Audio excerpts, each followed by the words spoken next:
A very good morning, good afternoon, good evening from wherever you're watching. Welcome back to Vito Africa. This is Vito Lifestyle brought to you by Emmanuel Gona.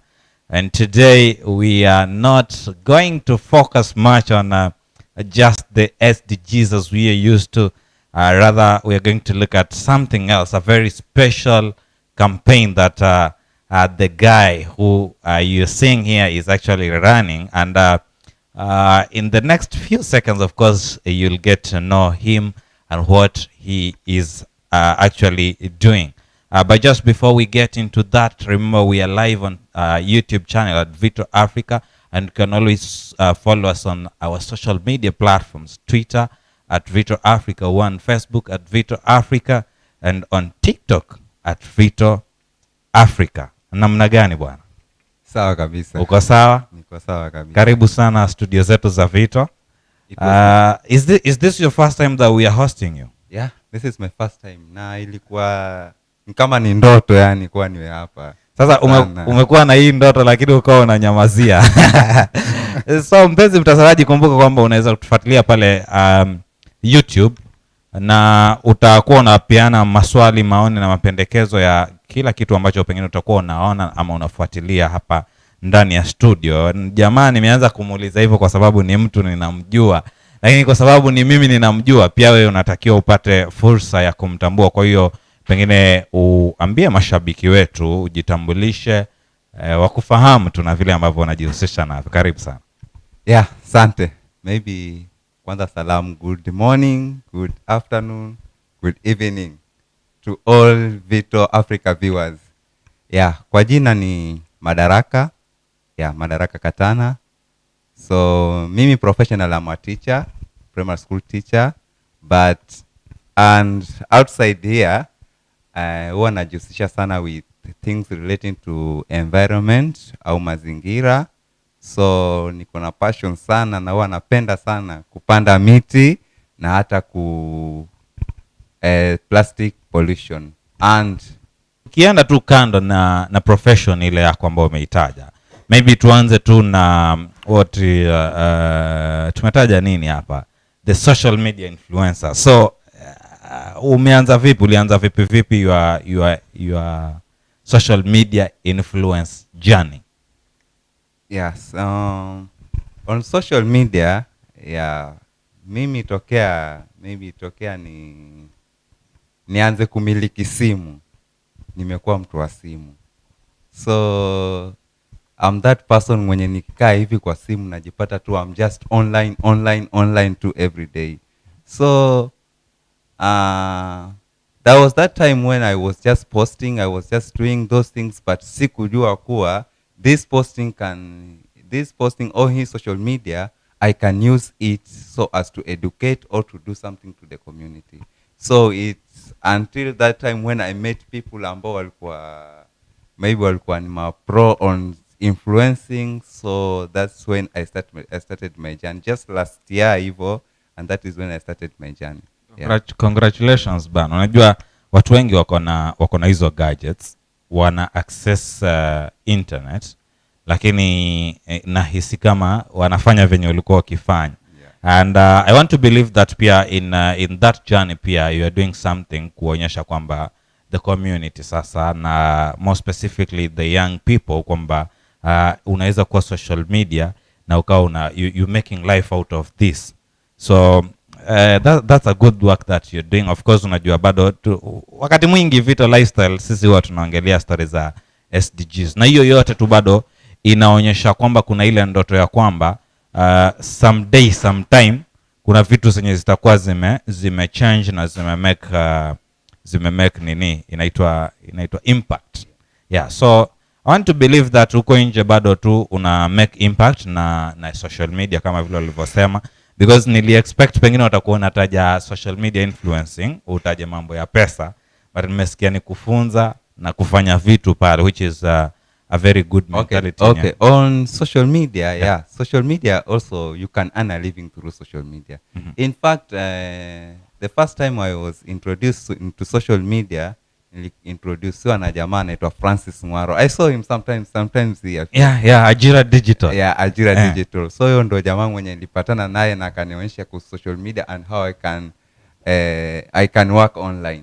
So through hiyo kuwork online, kujifundisha kazi tofauti za online, and that is when nikaanguka tu kwa social media influencing. Yeah. That's great. And mpenzi mtazamaji, nikukumbusha kwamba you remember sometimes back we've had Frank Mwaro and the Ajira Digital team here. I think we were having the team, at least we had Frank Mwaro twice, I think. Na we told you kwamba vitu zinafanyika kwa ground, na umejionea mtu wa kwanza ambaye hajakuja na Frank lakini anamjua Frank na aliweza kuminspire na akajipata katika hiyo safari ya kuanza kukula pesa kwa mitandao. Tukitoka tu hapo turudi hapa, pia umesema you are an environmentalist. Yeah. So tell us a bit about that. Ni nini chenye unajihusisha nacho katika mambo haya ya mazingira? Yeah, stories za mazingira. Maybe mostly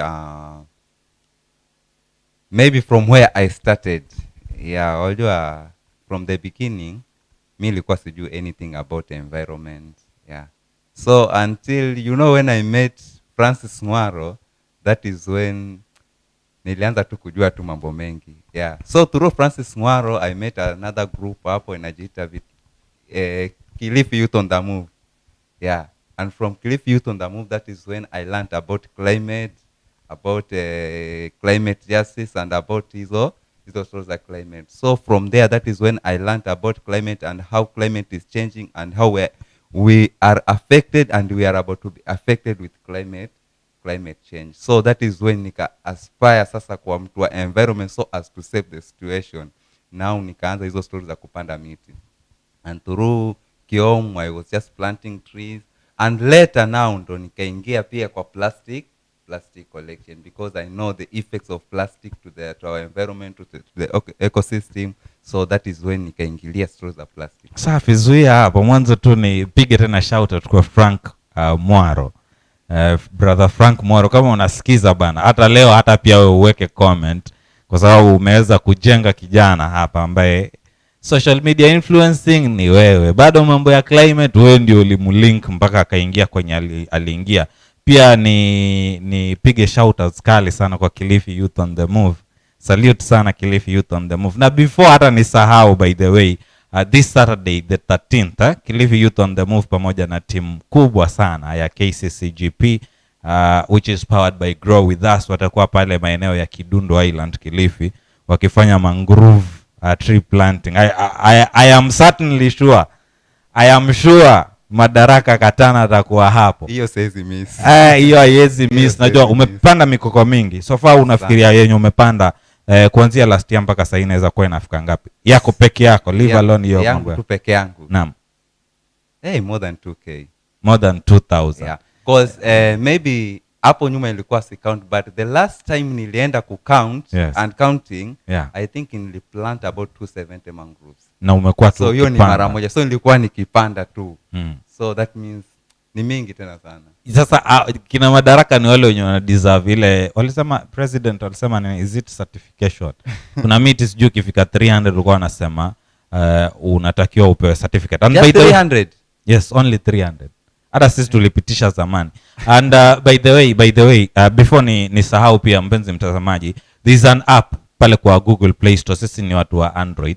Inaitwa Jaza Miti, I think, something of sort. Unatakiwa ukuwe na hiyo app wewe kama ni mwana mazingira. Katika ile app wakati wote unaenda kupanda mti, ni nyumbani ni wapi, you'll take a photo of what you've planted. Alafu pia unaandika pale kwamba this day nilikuwa pale fulani. Of course iko na date pale, but you can adjust. Uandike nimepanda miti fulani, then unaweza tafuta zinaitwa geo what? Zile longitudes and latitudes. So inaonyesha the location ambao umeenda ukapanda miti pale, so unaweka zile records. Because sometimes pia tunapanda miti then we are not having any records. So yeah, so kuna hiyo Jaza Miti, sijui kama ushaiona hiyo app. Kama bado ukitoka hapa mwana mazingira hakikisha unafanya hivyo. Just before again tuingie deeper into what you've been doing of late. Allow me to go through the comments that mpenzi mtazamaji ameweza kubwaga pale kwa comment section. Nianze na Brandon pale, amesema karibu sana Vito Madaraka. Huyo amekukaribisha. Then Johanta amesema thank you sir. Safi. Johanta pale amesema hello Vito, tuned in hapa nikifuatilia my lifestyles. Safi sana, karibu sana. Sir J Gona pale anasema yes, this is good guys. Thank you very much Sir J. Ebrizo Music anasema hello Vito Africa.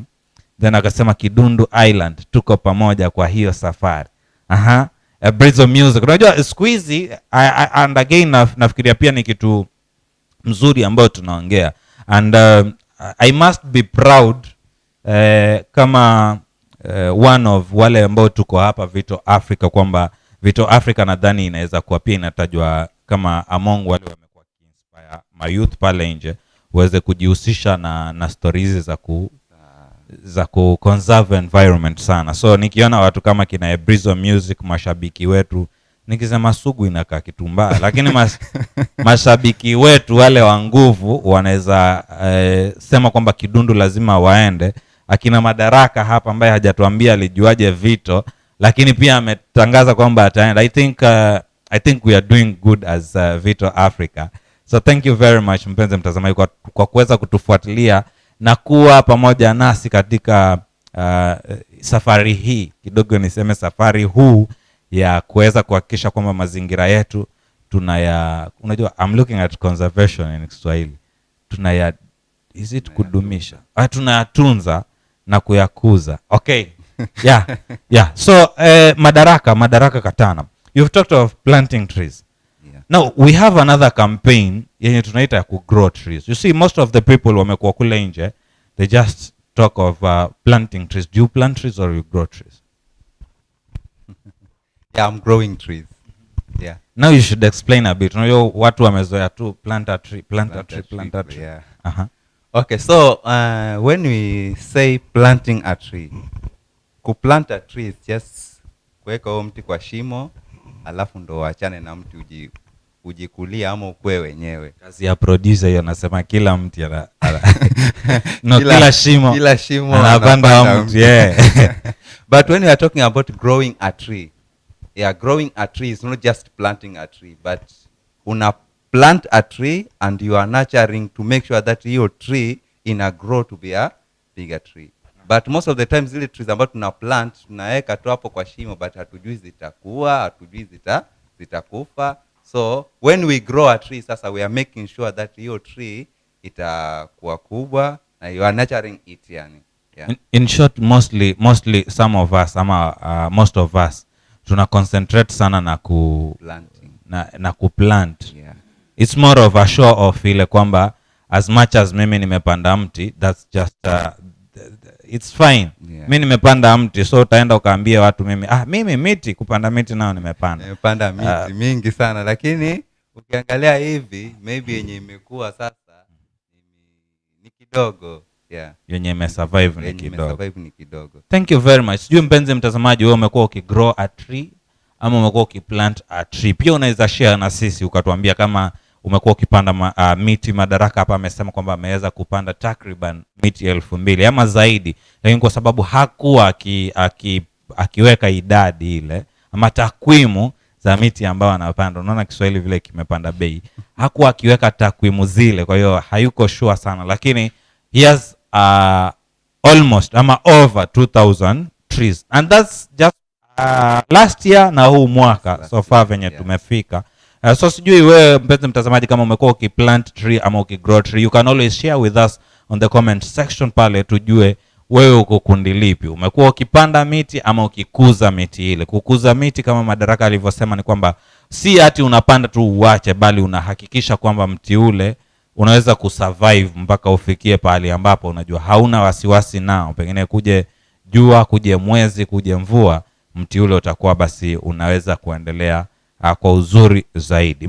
Madaraka Katana, apart from growing trees, apart from being a digital influencer or social media influencer and a teacher, you have also mentioned that, or rather I've seen personally, unajua tukiongea lazima tunasema follow follow us on Twitter at Yeah. Vito Africa 1. So we've seen you with a certain campaign, you know, to 3 a day in May. 3 a day So in May. hashtag 3 a day in May campaign. What is this 3 a day in May campaign?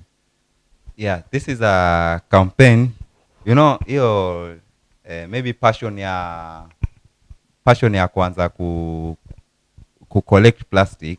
Yeah, I got it from a certain group in Twitter. Yeah, because I'm an influencer. So nilivyokuwa nazunguka Twitter huko nikapatana na hii group inajiita Plastic Boosters. Yeah. So Plastic Boosters, once they had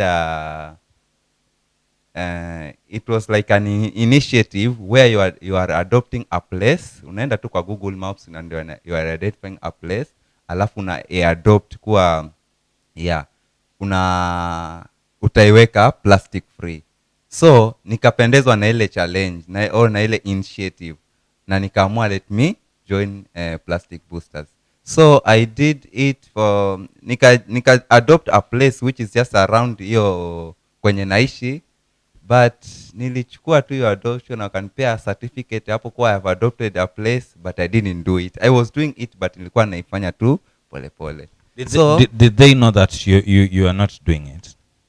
Yeah, actually they knew that I'm not doing it because hao walikuwa nataka ukifanya kitu unachukua photos na unapost kwa hiyo ni. So I didn't, nilikuwa si post anything. So obviously they knew that I didn't do it. So during the late April hapo, I got Plastic Boosters wako na another challenge, which is the 3 a day in May challenge.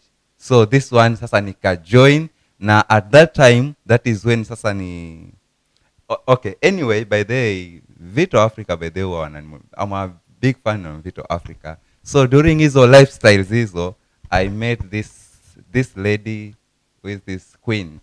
Yeah, so queen anaojua about conservation, about ini. He mentioned something about your Plastics. About plastics where ile kitchen garden. Yeah. Yeah, during the kitchen garden, about how you can use plastics in the kitchen making a kitchen garden. So nikaona because tayari nilikuwa nimetengeneza mahali kwa naweka plastic. So nikaona nimeweka hizi plastic. Sasa hapa hata sijui nitazitumia nini. Now sasa hiyo ndio kitu ambacho ni motivate. Ngoje ni collect hizi plastic nyingi, and then pia mimi I'll come up with a creative garden yenye itakuwa nikitengeneza kitu kama hiyo pia. So that is when hiyo challenge nikaingia kwa hiyo challenge kabisa ya 3 a day in May.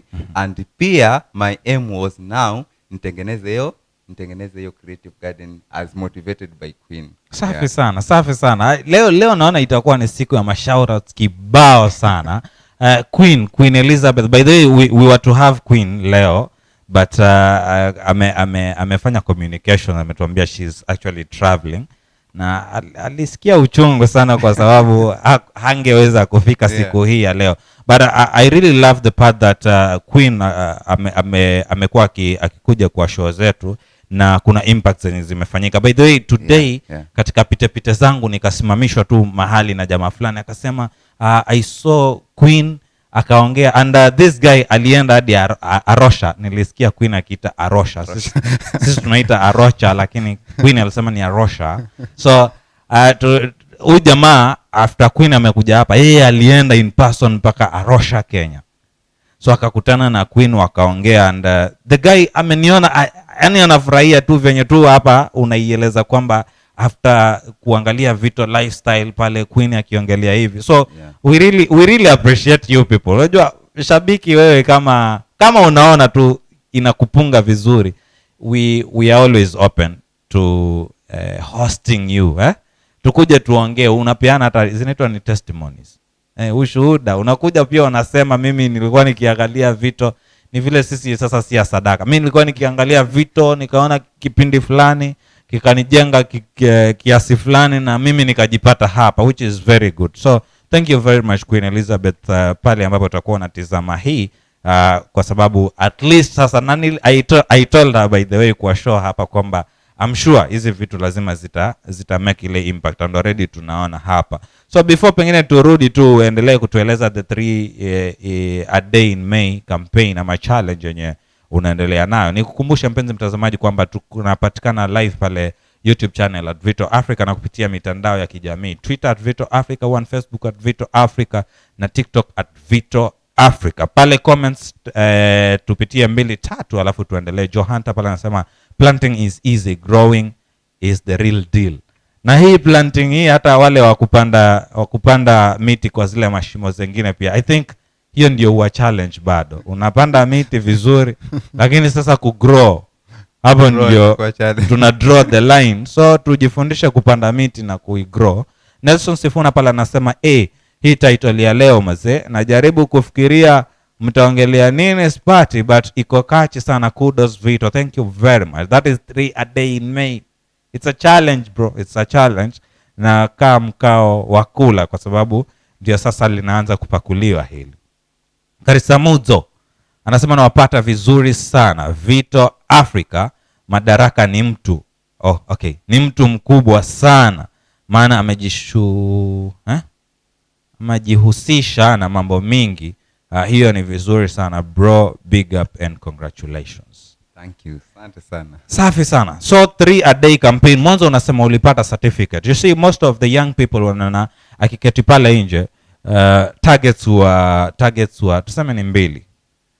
Personally I've been in very many trainings. Na unapata watu wakiuliza okay, what is your expectation in this training? Jamaa anasema expectation number 1, I should get a certificate ndio nikitoka hapa nionyeshe. Expectation number 2, nipate pesa. So wewe umesema kwamba you got a certificate, then haukufanya sasa, you didn't practice what you had learned. Kwa hiyo is it a challenge ama campaign ama whatever it was? The first one was just an initiative where you are adopting a place. Wanakupatia tu certificate ya ku-identify yourself kwa ume-adopt a place. Okay. And by the hiyo place ilikuwa inakuwa marked kabisa. So hata ukiingia kwa Google Maps hivyo unapata kwa a place plan imekuwa adopted by a person. Yeah. So inakuwa adopted na wewe sasa ndio una keep clean. I don't know whether you can share that place ama iko ni private and confidential. Hiyo place ambayo nilikuwa na so that watu wanaweza ingia pia wakapeana reviews kwamba indeed this what Madaraka Katana is doing. I don't know whether hiyo iko sawa na wewe. Don't know. As in umesema iko kwa Google.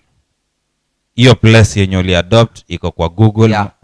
So kama unaweza sema ni place gani, ndio mtu anaweza search hiyo place, ikikuja kwa Google anaweza adopt the world. Just search adopt the world and then kutakuwa na hiyo kuna hiyo Google map and then ukiingia kwa hiyo map sasa unaona hizo places ambazo zimekuwa adopted. Yako uli adopt wapi? Nili adopt place inaitwa Kirekwe Island Museum. I don't know. That is the place that I'm working as a teacher. Okay. So I adopted that place. Great. So mpenzi mtazamaji, bado unaweza ingia pale Kirekwe Island, ukaangalia pale. It is adopted by Madaraka Katana. So you can always go there and place your reviews pale. Of course kuna wale watu ambao kabla Madaraka atoke kwa studio zetu tutakuwa anatuambia pale anapata, na tayari nimekuambia kwamba katika mitandao ya kijamii pale tumekuwa tukifuatilia na tumeona kwamba indeed he is doing a great job. So unaweza kupitia mitandao ya kijamii, then ukifika pale you just place a review, of course a good review, kwamba indeed this guy is working na amefanya ile place yenye yuko ikuwe tu clean, so that pia ratings zipande. Unajua watu ambao wanafanya hii kazi lazima watambulike, na that's the only way tunaweza support each other. So expectation number 1 yako ilikuwa certificate, ama hiyo ilitokea kwa sababu walikuwa wako na certificate? Ilitokea because walikuwa natoa tu hiyo certificate, but I was not expecting a certificate. Okay. Money? Vijana ni pesa. No, hiyo by the this thing ni kitu ya ku volunteer tu. There is hakuna kitu yote yenye wanapeana, but ni kitu tu ya ku volunteer. So I was not expecting money because hata mimi mwenyewe nilikuwa najivolunteer. Yeah. Oh, that's good. That's good. Yeah. And other before tuendelee, you see I'm very happy nimeona producer wetu pia tayari tukiongelea kuhusu zile ratings aliweza kuweka picha pale ambapo you are in action. Unafanya mambo yako pale kama unavyojua. Lakini that's not what I wanted to say.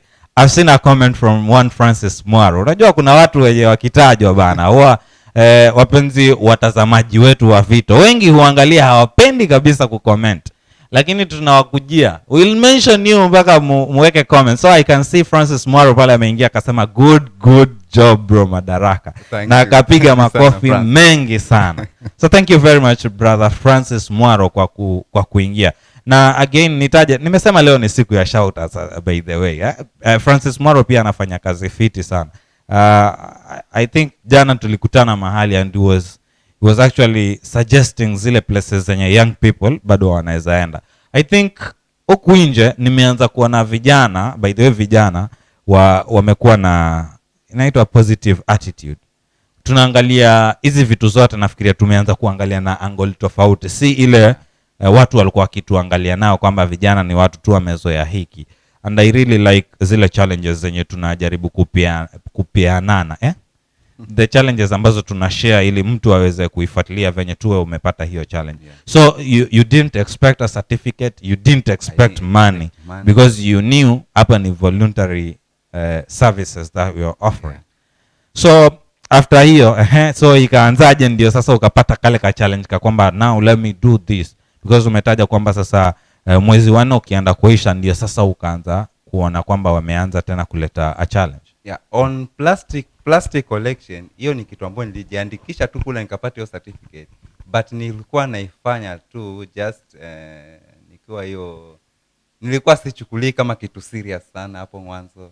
Yeah, so as nikoko kwa mitandao tena, that is when I saw hiyo challenge sasa, na hiyo challenge ilivyoiona and nikaangalia venye hiyo challenge inakaa, and this time now sasa ndo nikaingia sasa expecting a certificate at the end.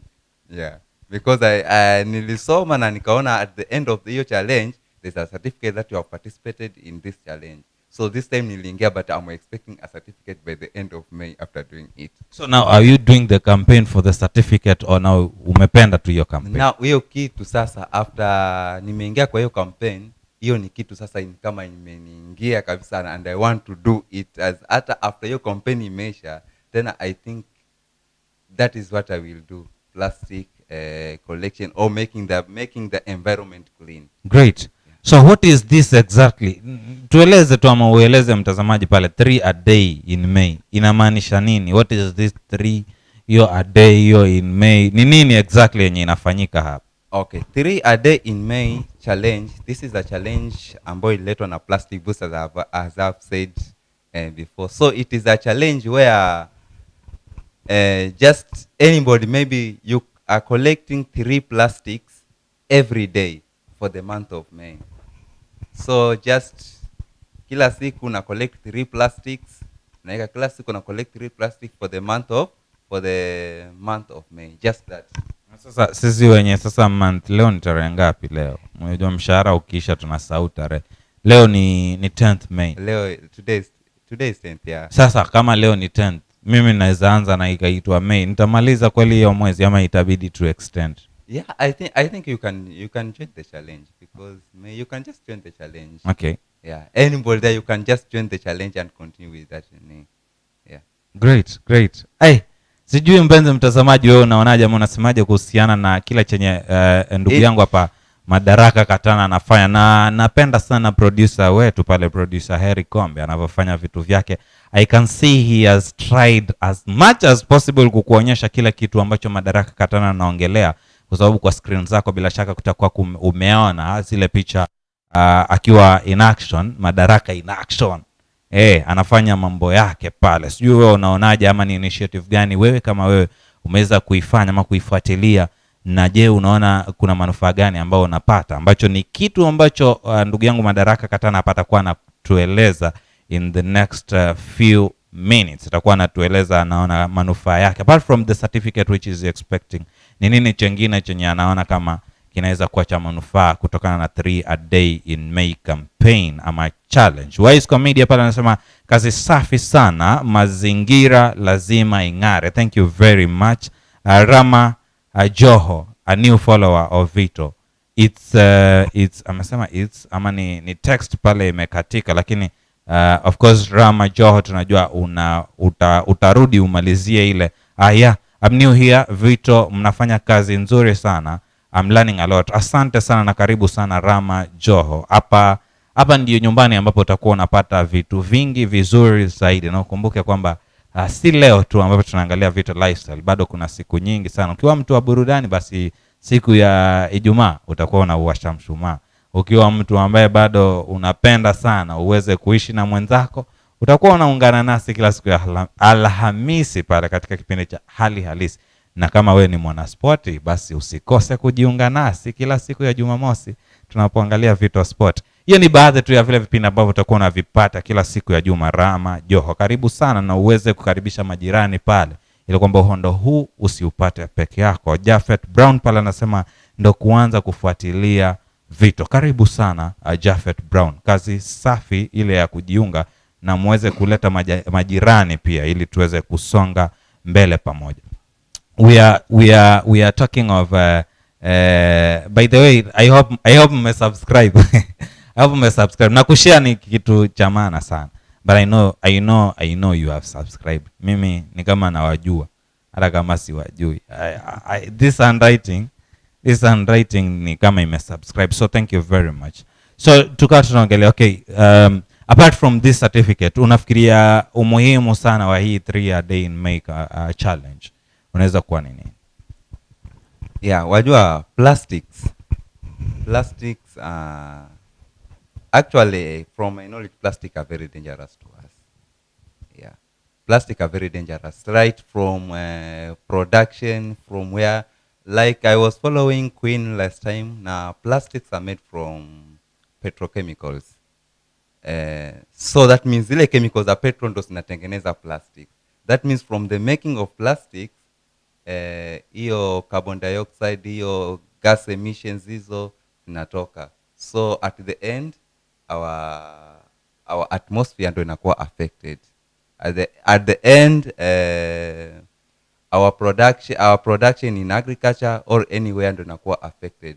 Our agriculture itafanya vizuri, climate ina change, so it affects us in everywhere. Plastic pollution to affect everywhere. So that means it is a must now to clean hizo plastics, tutoe hizo plastic na we avoid your use of those single use plastic, because when I'm talking about it, anaongea kuhusu hizo single use plastic, hizo packets, hizo bottles, those are things ambazo zina to affect. So me, I think it is not just about certificate, but it is about cleaning and avoiding single use plastic, so as it does not affect us in the future, and it does not affect us. Yeah. Wow, I think I love that. And I remember also alikuwa amesema kuhusiana na stories za cancer.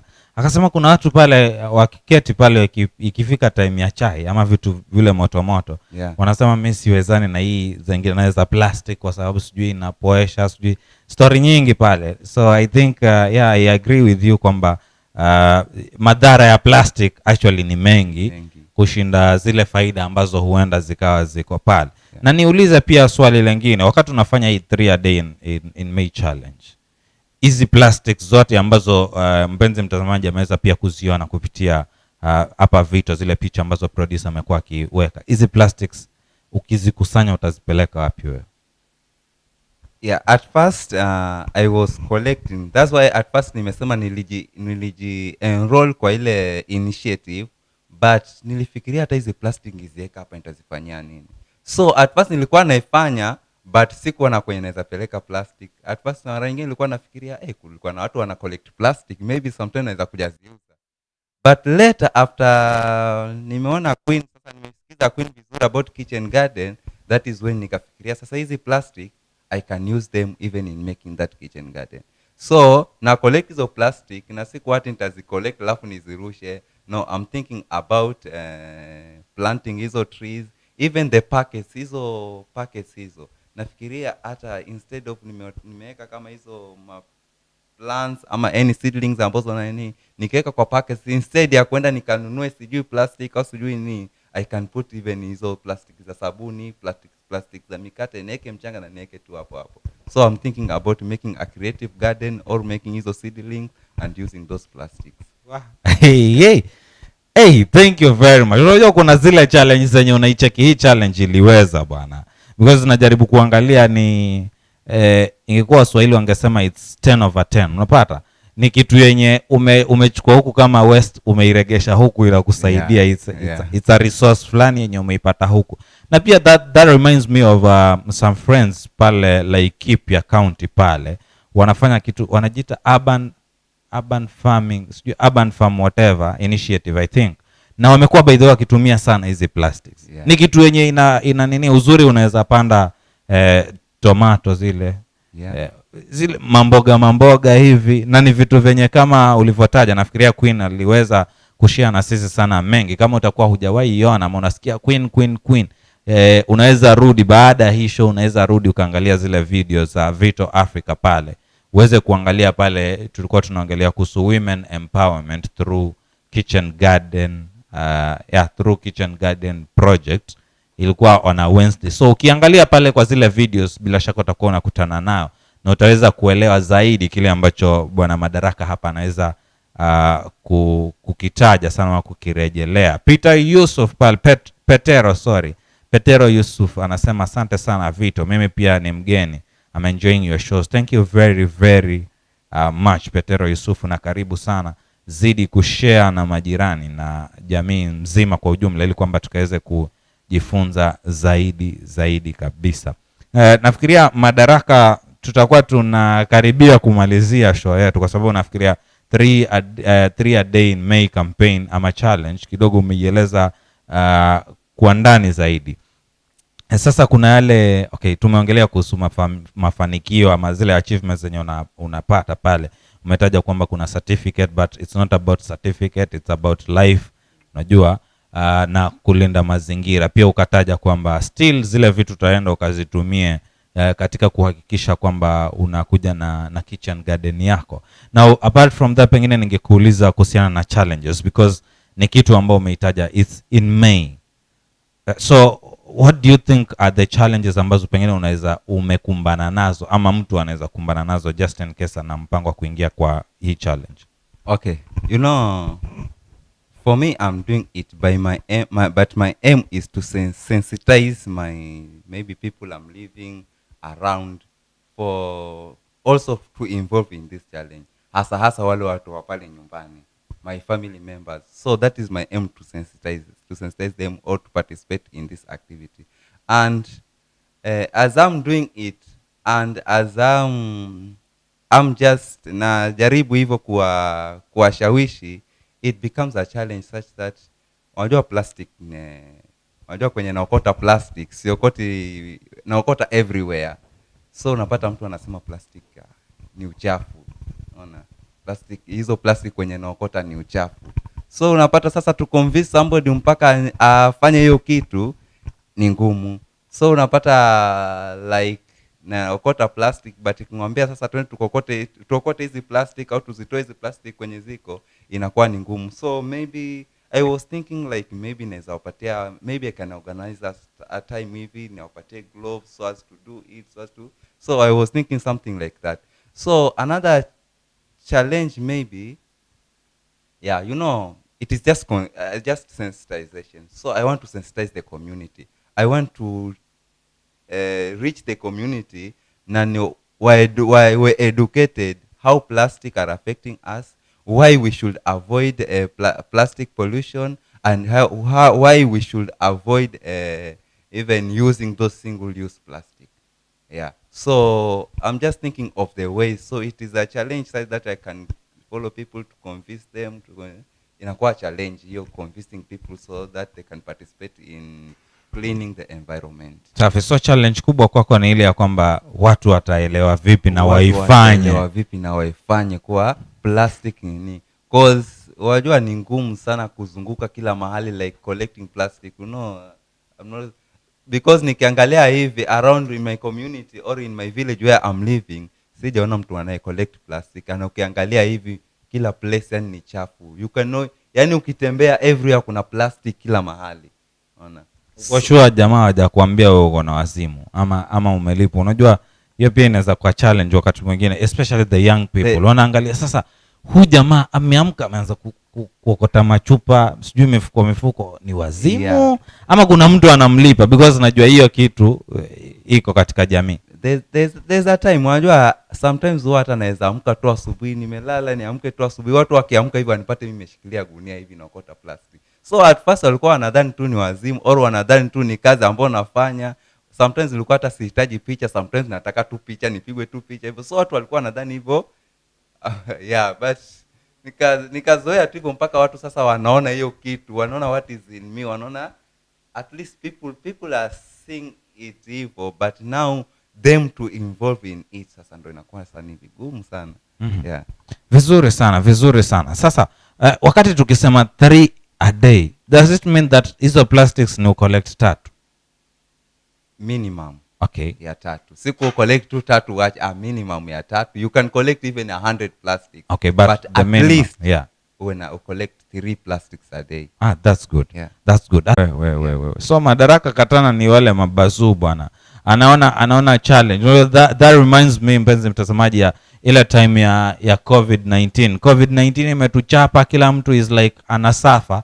Alafu sisi wengine boom tukachipuka hapo, ma social media influencers sijui nini. So unachukua kale kenye unachukulia hiyo ndio time yenye kuna shida, jamaa anaona hiyo ndio opportunity. Venye tu Madaraka hapa ameiweka kwamba mimi najaribu kufikiria sasa ana balance vipi story ya job huku kufundisha, huku akote plastic ambiwa na wanafunzi amechizi. Yeye ameiona kama opportunity sasa awa involve pia. Congratulations bro. Naona anafanya kazi fit, lakini kwa sababu ya muda pia naona itabidi pia tunalazimika sana tuweze kumaliza in the next maybe few minutes. But before tumalize, pengine ushauri wako utakuwa gani kwa vijana, hususan kwa yale yote ambao unajihusisha, kwa sababu wewe ni mwalimu, wewe bado ni mwana mazingira na bado unafanya social media influencing. Unaweza peana tu ushauri wako kwa field yote ambayo unajisikia mazote ukipenda kwa vijana na mpenzi mtazamaji pale. Okay. Hata before nipeane ushauri, maybe there's something that I forgot about myself. I'm also a net zero emission through green transportation advocate. So I'm just advocating your net zero emission through green transportation. And what is that? Yeah, green transportation, this is a mode of transport that maybe mimi kama mimi naichukulia that is something that, because you know what is affecting us or what is affecting the climate that we are living, or the environment atmosphere that we are living, is gas emission. So this gas emission is mostly coming from the fossil fuels, which ni hii ambayo inatumika kwa magari, inatumika kwa nini.